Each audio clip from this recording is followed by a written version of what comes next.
بسم اللہ الرحمن الرحیم۔ واقعہ کربلا تاریخ اسلام کا وہ اندوہناک سانحہ ہے جو 10 محرم الحرام 61 ہجری کو عراق میں کربلا کے مقام پر پیش آیا۔ سانحہ کربلا میں امام حسین رضی اللہ تعالیٰ عنہ نے اپنے اہل بیت اور رفقا کے ساتھ دین اسلام کی سربلندی کے لیے اپنی جانوں کے نذرانے پیش کیے۔ تاریخ عالم شہادتوں کی ایسی لازوال داستان آج تک نہ پیش کر سکی کہ جس میں ایک مجاہد نے اپنے پورے کنبے کو دین اسلام کی سربلندی اور رب کی رضا کے لیے قربان کر دیا۔ حضرت امام حسین رضی اللہ تعالیٰ عنہ حضور پاک صلی اللہ علیہ وآلہ وسلم کے نواسے حضرت فاطمہ الزہرا رضی اللہ تعالیٰ عنہ کے لخت جگر، حضور پاک صلی اللہ علیہ وآلہ وسلم کے نور نظر اور علی المرتضیٰ کے فرزند ارجمند ہیں۔ 5 شعبان سن 6 ہجری میں آپ کی ولادت بسعادت ہوئی۔ حضور پاک صلی اللہ علیہ وآلہ وسلم کو حسین رضی اللہ تعالیٰ عنہ سے بڑی محبت تھی۔ بچپن میں کبھی آپ حضور کے کاندھوں پر سوار ہوتے تو کبھی بحالت نماز حضور پاک صلی اللہ علیہ وآلہ وسلم کی پشت مبارک پر سوار ہوتے اور کبھی آپ صلی اللہ علیہ وآلہ وسلم کے سینہ اطہر کے ساتھ چمٹے ہوتے تھے۔ جب پشت مبارک پر ہوتے تو حضور پاک صلی اللہ علیہ وآلہ وسلم سجدوں کو لمبا فرما دیتے۔ حضور صلی اللہ علیہ وآلہ وسلم فرماتے ہیں کہ حسین مجھ سے ہے اور میں حسین سے ہوں۔ حسن و حسین جنت کے نوجوانوں کے سردار ہیں۔ حسین چراغ ہدایت ہیں۔ امیر معاویہ کی وفات کے وقت امام حسین مدینے میں موجود تھے۔ یزید جب تخت نشین ہوا تو اس نے والی مدینہ ولید بن عتبہ کو حکم دیا کہ حسین رضی اللہ تعالیٰ عنہ عبداللہ بن زبیر اور عبداللہ بن عمر سے ان کی خلافت کے لیے بیعت لی جائے۔ والی مدینہ نے جب ان ہستیوں کو بلا کر جب یزید کا پیغام پہنچایا تو انہوں نے حالات کے پیش نظر مدینے کو چھوڑ دیا اور مکہ چلے آئے۔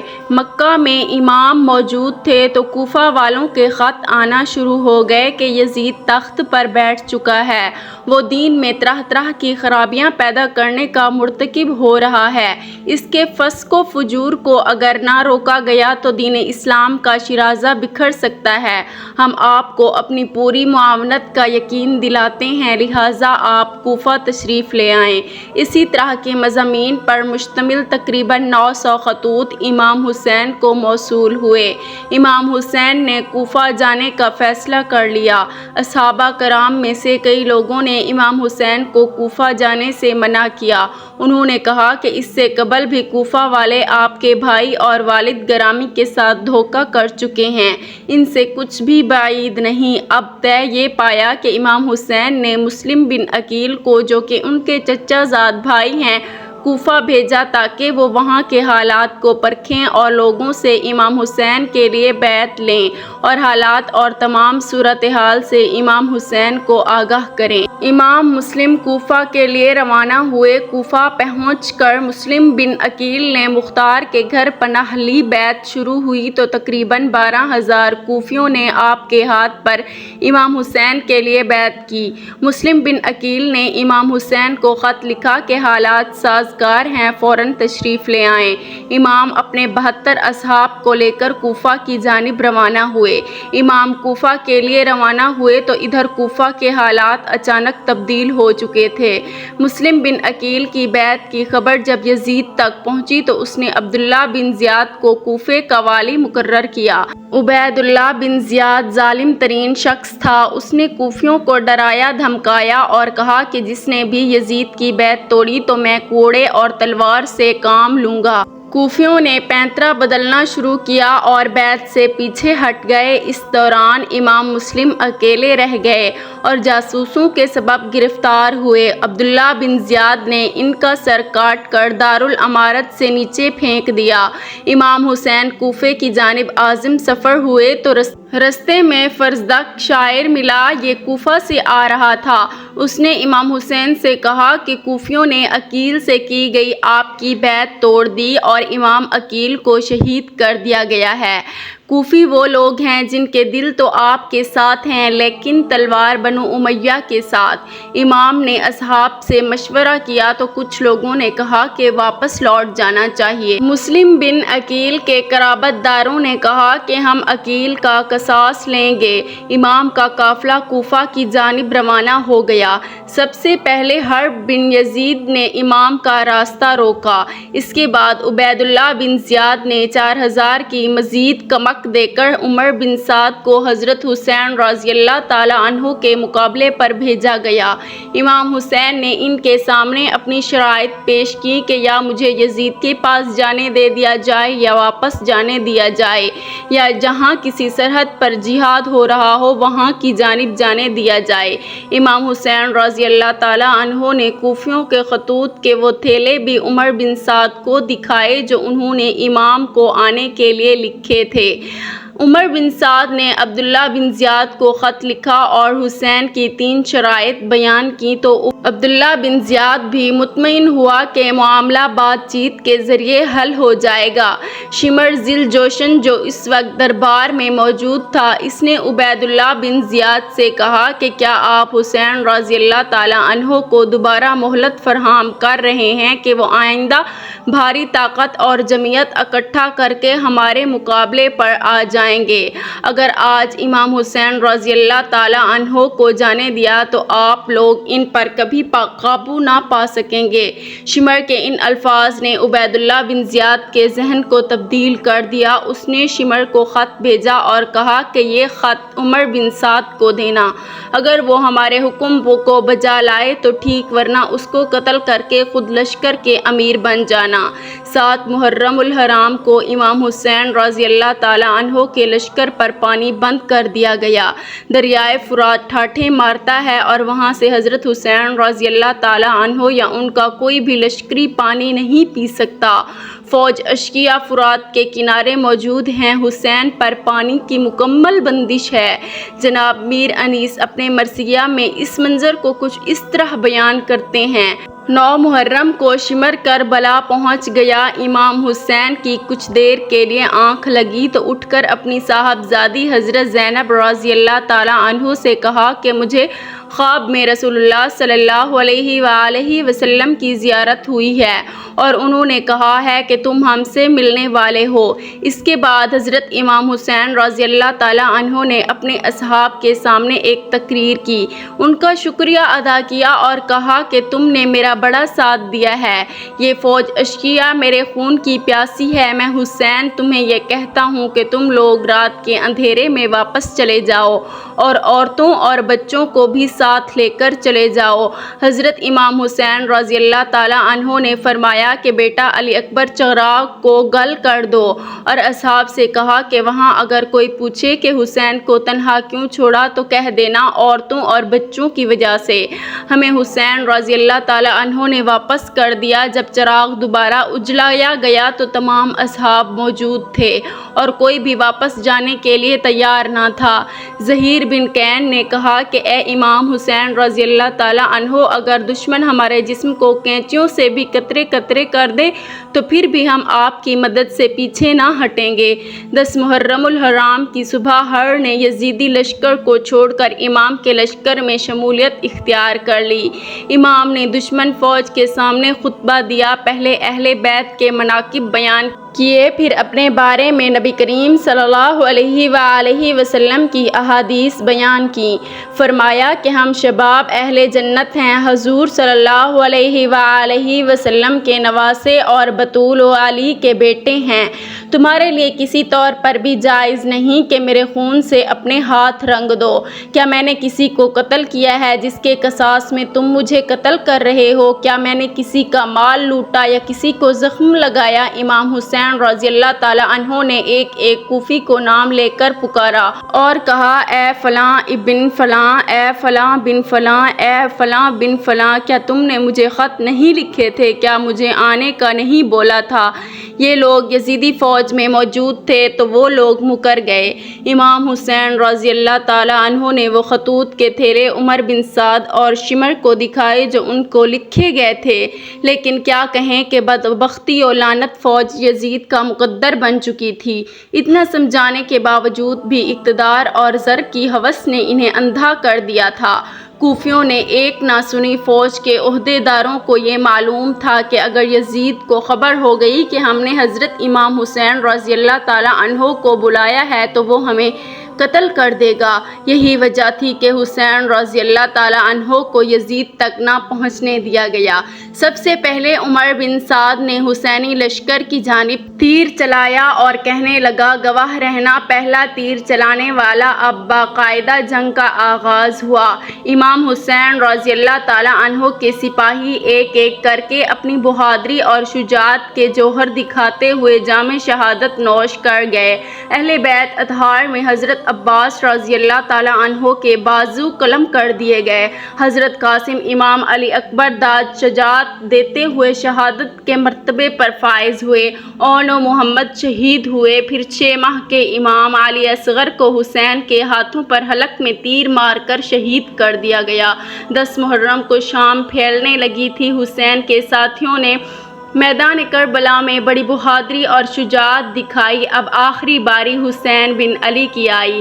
حسین رضی اللہ تعالیٰ عنہ میدان جنگ میں پہنچے ہیں۔ علی کا شیر حیدری جب حضور صلی اللہ علیہ وآلہ وسلم کا امامہ اور پٹکا باندھے علی کی زلف کاڑ لے کر میدان کربلا میں پہنچا اور ایک ایک کو بھیڑ بکریوں کی طرح کاٹنے لگا اور کہنے لگا، آؤ 3 دن کے بھوکے اور پیاسے کی جنگ دیکھو، علی کے فرزند کی جنگ دیکھو۔ دشمن کی فوج میدان چھوڑ کر گھر بھاگنے لگی۔ جب شمر نے یہ منظر دیکھا تو کہا کہ تم اکیلے اکیلے اس کا مقابلہ نہیں کر سکتے، سارے مل کر یک بارگی حسین پر حملہ کر دو۔ میدان کربلا میں سینکڑوں نیزے، تلواریں، خنجر اور تیر حسین رضی اللہ تعالیٰ عنہ کی جانب بڑھے۔ حسین رضی اللہ تعالیٰ عنہ کو شہید کر دیا گیا۔ شمر نے خولی سے کہا کہ اس کا سر کاٹ لو۔ وہ آگے بڑھا تو اس کے ہاتھ کانپ گئے۔ پھر شقی سنان بن انس نے یہ کام انجام دیا۔ بعد اس قتل کے حسین رضی اللہ تعالیٰ عنہ کے سر کو نیزوں پر بلند کیا گیا اور لاش کو گھوڑوں سے روندا گیا۔ کربلا میں ایک قیامت برپا ہو گئی۔ خیام حسینی کو آگ لگا دی گئی۔ حسین کا سر جب یزید کے دربار میں پہنچا تو اس نے سر اقدس حسین رضی اللہ تعالیٰ عنہ کے ہونٹوں پر چھڑی ماری اور کہا کہ ہم کامیاب ہوئے۔ زید بن ارقم صحابی رسول جو اس موقع پر دربار میں موجود تھے، انہوں نے کہا، او بدبخت، چھڑی ہٹا لے۔ میں نے نبی کریم صلی اللہ علیہ وآلہ وسلم کو دیکھا کہ وہ ان کے ہونٹوں کو چوما کرتے تھے۔ یزید کی بیوی حندہ بنت عبداللہ نے جب یہ خبر سنی کہ یزید نے امام حسین رضی اللہ تعالیٰ عنہ کو شہید کر دیا ہے تو وہ دربار میں جا پہنچی اور یزید کو لعن طعن کرنے لگی۔ یزید نے پینتلا بدلا اور کہنے لگا، خدا غارت کرے ابن زیاد کو کہ اس نے جلدی جلدی میں امام حسین رضی اللہ تعالیٰ عنہ کو قتل کر دیا۔ انا للہ و انا الیہ راجعون۔ جب حضرت حسین رضی اللہ تعالیٰ عنہ کا کٹا سر لے کر ان کی بہن زینب مدینہ پہنچ کر کربلا کے میدان میں حضرت حسین کا سر کاٹ کر دشمنوں کا لشکر اپنے بادشاہ یزید کے محل کی طرف چلا۔ محل میں ایک فوجی نے یزید کے سامنے حضرت حسین رضی اللہ تعالیٰ عنہ کا کٹا سر رکھ دیا۔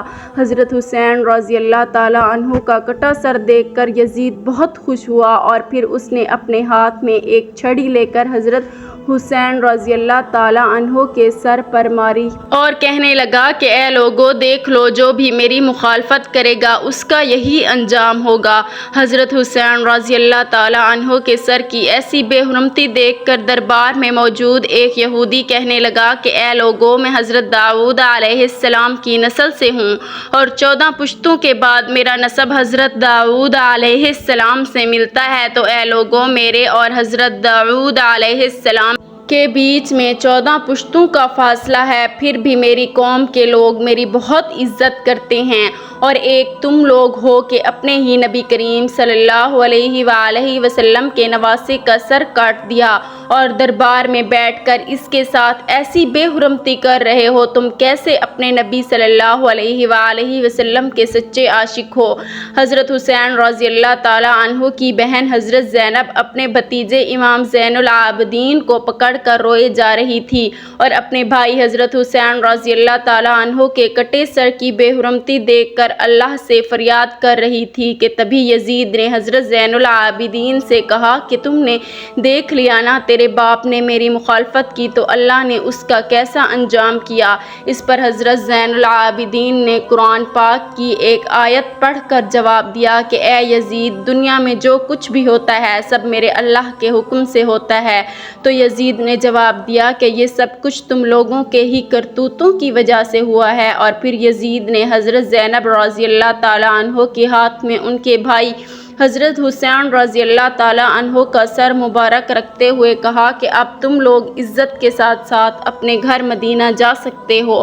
اور پھر حضرت زینب رضی اللہ تعالیٰ عنہ روتی ہوئی اپنے گھر والوں کے ساتھ مدینے کی طرف چل پڑیں۔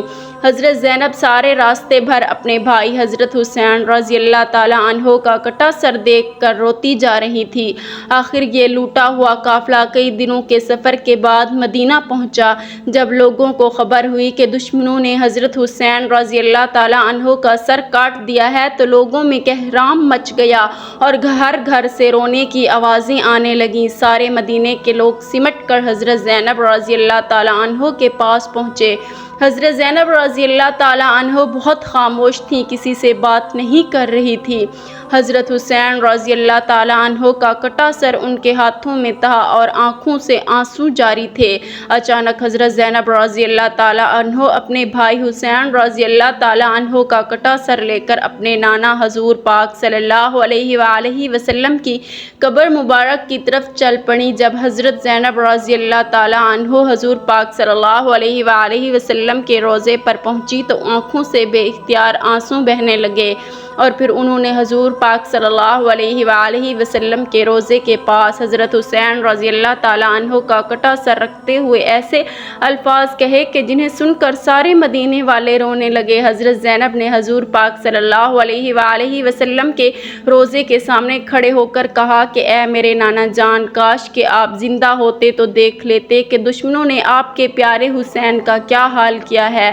اسے قتل کر دیا ہے اور اس کے جسم پر گھوڑے دوڑا دیے، اور جب اس سے بھی دل نہ بھرا تو دشمنوں نے آپ کے پیارے حسین کا سر ہی کاٹ دیا۔ حضرت زینب اپنے نانا حضور پاک صلی اللہ علیہ وآلہ وسلم کے روضے کے مبارک کھڑی فریاد کر رہی تھیں اور آنکھوں سے مسلسل آنسو جاری تھے۔ مدینے والے بھی سب پیچھے کھڑے حضرت زینب کی دکھ بھری فریاد سن کر رو رہے تھے۔ آخر شام ہوتے ہوتے حضرت حسین رضی اللہ تعالیٰ عنہ کا کٹا سر ان کی امی حضرت فاطمہ رضی اللہ تعالیٰ عنہ کی قبر کے بغل میں دفن کر دیا گیا۔ جن لوگوں نے حضرت حسین رضی اللہ تعالیٰ عنہ کو اس بے دردی کے ساتھ قتل کیا تھا تو اللہ نے ان سبھی لوگوں کو اسی دنیا میں سزا دی۔